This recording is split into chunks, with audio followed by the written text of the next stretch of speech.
27 floors tall but engineered with the ceiling height of a 60-story skyscraper. Built to survive a magnitude 8 earthquake in a city that only requires protection against magnitude 6.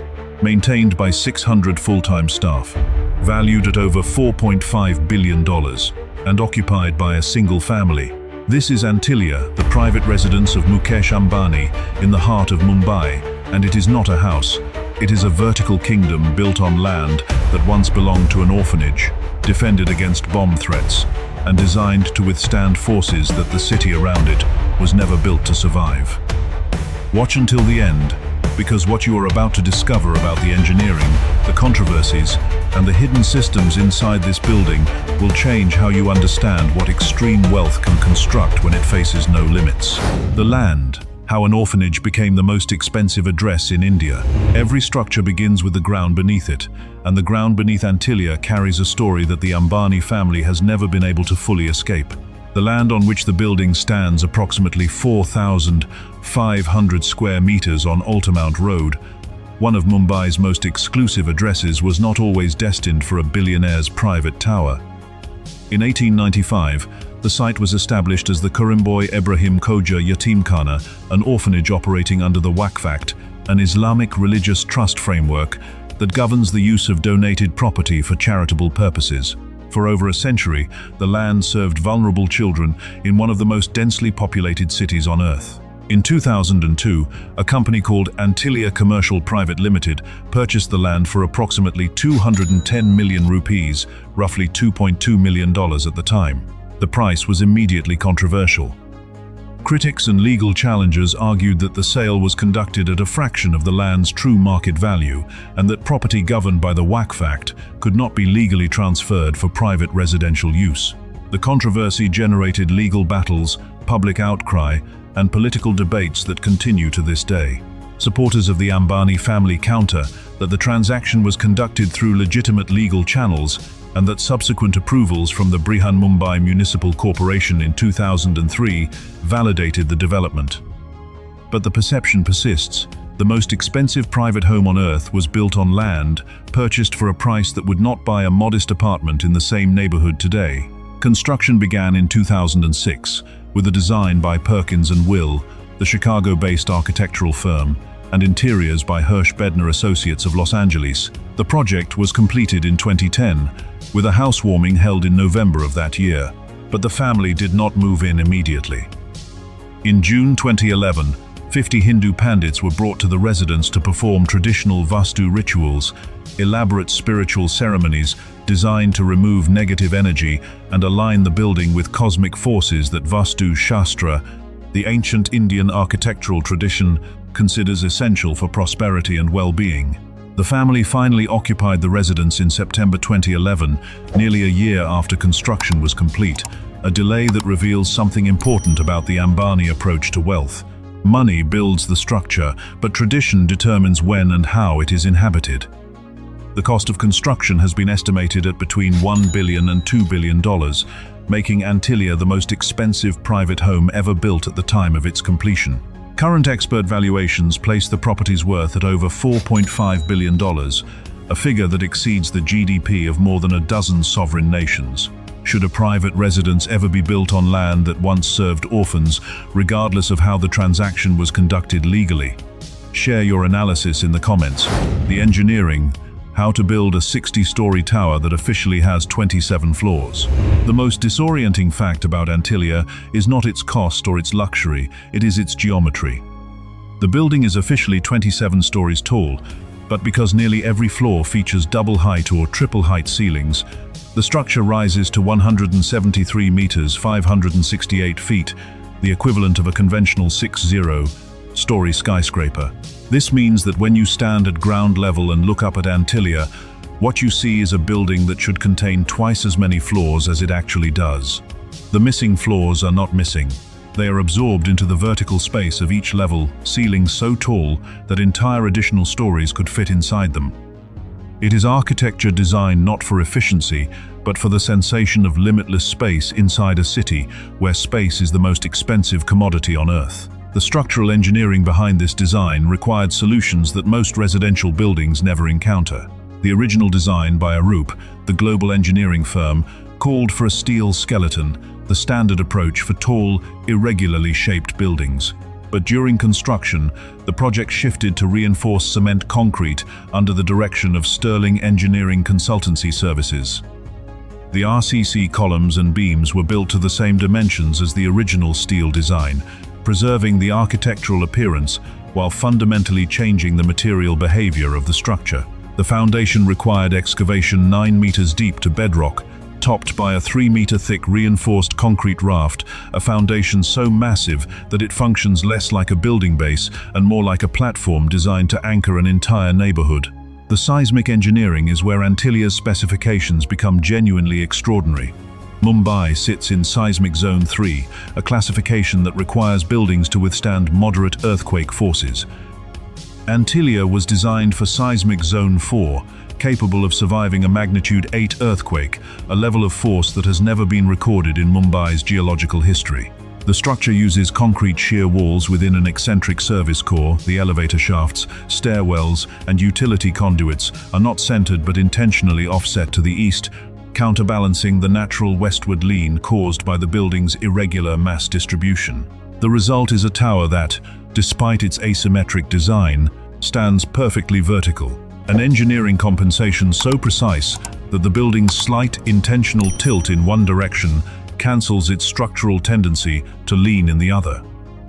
Wind tunnel testing conducted at the BMT Fluid Mechanics Lab in London reduced occupant perceptible sway from 15 mg to between 8 and 10 mg, meaning that even during Mumbai's powerful monsoon winds, the family inside feels nothing. The building does not sway, it absorbs. The interior snow rooms, 168 cars, and a kitchen that produces 4,000 rotis a day. If the engineering of Antilia represents what extreme wealth can demand from physics, the interior represents what it can demand from imagination. The building contains amenities that would be considered extravagant in a 5-star hotel, and Antilia is not a hotel. It is a home for 6 people.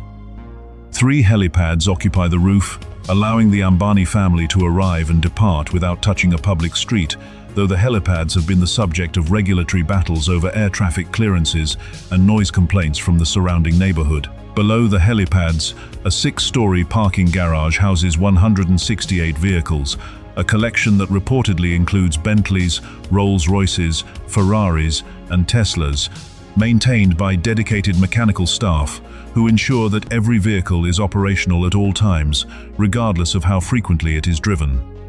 The residential floors feature a 50-seat private theater, Olympic-sized swimming pools, a full-service spa, dedicated yoga and dance studios, multiple libraries, an ice cream parlor, and themed floors incorporating lotus and sun motifs drawn from Hindu artistic traditions. The hanging gardens, multi-story terraces filled with vegetation and water features, are inspired by the legendary Hanging Gardens of Babylon and serve a functional purpose beyond aesthetics. They cool and filter the air entering the building, creating a microclimate inside the tower that is distinct from Mumbai's notoriously hot and humid atmosphere. And then there is the snow room, an enclosed space that produces artificial snow on demand, allowing the Ambani family to experience winter in a city where the average temperature rarely drops below 20 degrees Celsius. The snow room is perhaps the most emblematic feature of Antilia, a technology that exists solely because the occupant wanted to experience something that the natural environment does not provide, and had the resources to override nature's limitations permanently. The operational scale of the household matches the building's physical scale. The Ambani family follows strict vegetarian Gujarati Hindu dietary traditions, and the kitchens plural are engineered to produce reportedly over 4,000 rotis daily, feeding the 600 full-time staff members who keep the building running around the clock. Monthly electricity consumption was reported in 2010 at approximately 637,000 units, the equivalent of roughly 7,000 middle-class Indian homes combined. Annual maintenance costs are estimated at approximately 30 crore rupees, around $3.6 million, covering utilities, pool systems, garden maintenance, climate control, and the ongoing operation of unique features like the snow room and the helipads. The building does not merely house a family. It employs a small city's worth of workers, consumes a small city's worth of electricity, and operates with the logistical complexity of a commercial enterprise, all in service of 6 people who chose to live vertically in the most horizontally crowded city in India. Is a snow room in tropical Mumbai an act of creative genius, or the ultimate symbol of wealth so extreme that it has lost connection with the world outside? Tell us your perspective below. The threats, bomb scares, police corruption, and the cost of being visible. A building this prominent and this symbolic does not exist without generating threats, and Antilia has experienced security crises that reveal the limits of what money can protect against. In 2017, a fire broke out inside the building. It was contained quickly, and no injuries were reported, but the incident exposed the operational reality that even a structure engineered to survive a magnitude 8 earthquake is vulnerable to the most basic of dangers: an uncontrolled flame in a building filled with luxury materials, artwork, and irreplaceable collections. The fire prompted a reassessment of internal safety protocols, but details of those changes have never been made public. The more serious threat came in 2021, when an abandoned SUV loaded with gelatin explosives and a threatening letter was discovered near Antilia's entrance. The incident triggered a massive investigation that rapidly expanded beyond the security threat itself and into the institutional corruption surrounding it. The investigation revealed that a senior Mumbai police officer, Sachin Vase, had allegedly planted the vehicle as part of a complex extortion scheme. Vase was arrested. His superior, the Mumbai police commissioner, was transferred and later faced charges. The case became a national political scandal, with rival political parties accusing each other of orchestrating the threat or covering up the investigation.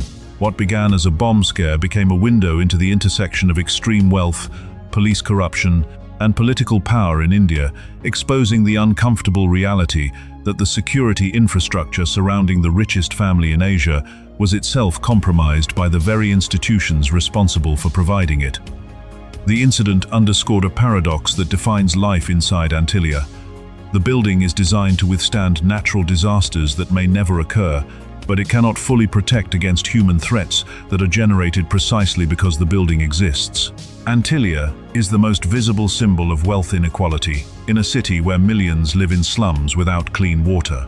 Its presence on the Mumbai skyline is a permanent provocation, a reminder, visible from virtually every direction, that one family occupies more vertical space than entire neighborhoods occupy horizontally. The security team of 600 staff includes dedicated protection personnel, but the 2021 incident proved that even the most extensive private security apparatus cannot prevent threats that originate inside the public institutions responsible for law enforcement. When the police themselves are compromised, no amount of private investment in security can guarantee safety. That is the price of building the most expensive home on earth in the most densely populated city on the continent. The criticism, Ratan Tata, poverty, and the moral architecture of extreme wealth. Antilia has never been merely a building. From the moment its design was revealed, it has functioned as a moral test, a structure that forces every observer to confront their own position on the relationship between private wealth and public responsibility. The most prominent critic was Ratan Tata himself, one of India's wealthiest industrialists and the patriarch of the Tata Group, who publicly described Antilia as an example of wealth displayed in a manner that is inappropriate in a country with such extreme poverty. Coming from a billionaire, the criticism carried particular weight. This was not an outsider condemning wealth. It was a member of the same economic class, arguing that wealth carries obligations that Antilia's design explicitly ignores. The numbers make the criticism concrete. Antilia's annual maintenance cost of approximately $3.6 million exceeds the entire annual budget of some Indian municipal governments. Its monthly electricity consumption equals that of 7,000 middle-class Indian homes. Its construction cost of up to $2 billion could have funded clean water infrastructure for millions of people in a country where over 160 million citizens lack access to safe drinking water. These comparisons are not merely rhetorical. They reflect a genuine structural tension in Indian society, a tension between the economic growth that created the Ambani fortune and the persistent poverty that economic growth has not yet eliminated. The Ambani family's response has been to emphasize their philanthropic contributions through the Reliance Foundation, led by Nita Ambani, which funds healthcare, education, rural development, disaster relief, and sports programs across India. The foundation's cumulative spending runs into hundreds of millions of dollars, a scale of giving that few private entities in India can match. But critics argue that philanthropy funded by the same wealth that builds a $4.5 billion private residence is not generosity. It is reputation management, a strategic deployment of charitable spending designed to deflect criticism from the far larger accumulation of private wealth that the spending represents. The debate has no resolution because it is not a debate about facts. It is a debate about values, and Antilia stands as the physical embodiment of a question that India's rapid economic transformation has made unavoidable. In a nation of 1.4 billion people where hundreds of millions still live in poverty, is there a moral limit to how much one family should spend on the place where it sleeps? The dynasty Antilia as the fortress of a family empire. And here we arrive at the final dimension of Antilia, the one that explains why a family with the resources to live anywhere on Earth chose to build a vertical fortress in the center of Mumbai, rather than a sprawling estate in the countryside or a private island in the Indian Ocean. Antilia is not designed for comfort. It is designed for control. The building places the Ambani family at the geographic center of India's financial capital, minutes from Reliance Industries' corporate headquarters, within helicopter range of every major business hub on the subcontinent, and visible from virtually every corner of the city that generates the majority of Reliance's domestic revenue. The location is not a lifestyle choice, it is a strategic position. The family that occupies Antilia, Mukesh, his wife Nita, and their 3 children, Akash, Isha, and Anant, are not merely residents. They are the leadership team of a conglomerate that controls oil refining, telecommunications, retail, media, and now artificial intelligence infrastructure across India. In 2023, all 3 children were inducted onto the Reliance Board of Directors, marking the beginning of a generational transition that will determine whether the empire Mukesh built survives into its 3rd generation. Antilia is the physical infrastructure of that transition, the place where family dinners become board meetings, where succession is discussed over meals prepared in kitchens that produce 4,000 rotis a day, and where the line between domestic life and corporate governance dissolves entirely.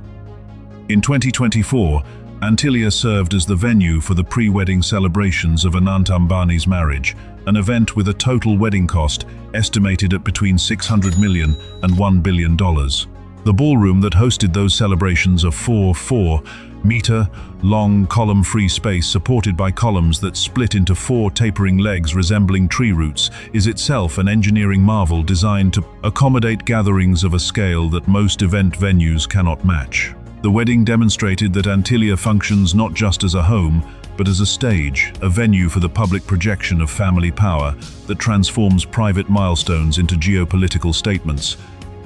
The building is a fortress, a headquarters, a temple, a stage, and a monument, all contained within 173 meters of vertical space on a plot of land that was once an orphanage. That transformation from charity to dynasty, from orphans to billionaires, is the story of Antilia, and it is also, in many ways, the story of modern India itself. Is Antilia a masterpiece of engineering and ambition, or is it a monument to inequality that should never have been built on that particular piece of land? Your verdict in the comments. Antilia reveals 3 strategic truths about what extreme wealth constructs when it operates without external constraints. First, the building demonstrates that for families at the apex of global wealth, a residence is not a place to live, it is infrastructure. Antilia's seismic engineering, its helipad access, its 600-person staff, and its 3.6 million to check on annual maintenance budget exist not for comfort, but for operational continuity, ensuring that the family, commanding a $100 billion empire, can function without interruption, regardless of what happens in the city surrounding it. Second, the controversies surrounding Antilia, the orphanage land, the bomb threat, the police corruption, the criticism from fellow billionaires reveal that visibility is the most dangerous feature of extreme wealth. The Ambani family could have built a compound hidden from public view. Instead, they built the tallest private residence on the planet in the center of India's most populated city, a decision that transformed their home into a permanent symbol that attracts admiration, resentment, and physical threats in equal measure. Third, Antilia's role as the venue for a billion-dollar wedding, the headquarters of a generational succession, and the domestic center of a family that controls telecoms, energy, and media across a nation of 1.4 billion people, illustrates that at the highest levels of wealth, there is no separation between the personal and the institutional. The house is the company. The family is the board. And the building that contains them both is not a home. It is a command center for an empire that shapes the economic life of an entire nation. From an orphanage to a $4.5 billion vertical kingdom, from 210 million rupees to a building that consumes more electricity than 7,000 homes. From a Vastu ceremony with 50 pandits to a bomb scare that exposed police corruption at the highest levels, what you have seen today is the complete anatomy of the most expensive private residence ever built, a structure that pushes the limits of engineering, defies the boundaries of taste, and forces every observer to answer a question that has no comfortable answer. If this kind of deep analysis into the hidden infrastructure of the world's most powerful families is valuable to you, hit like and subscribe. In the next episode, we will take you inside the private jet fleets of the 5 richest families in Asia aircraft, so customized that they function as airborne mansions crossing continents at 900 kilometers per hour.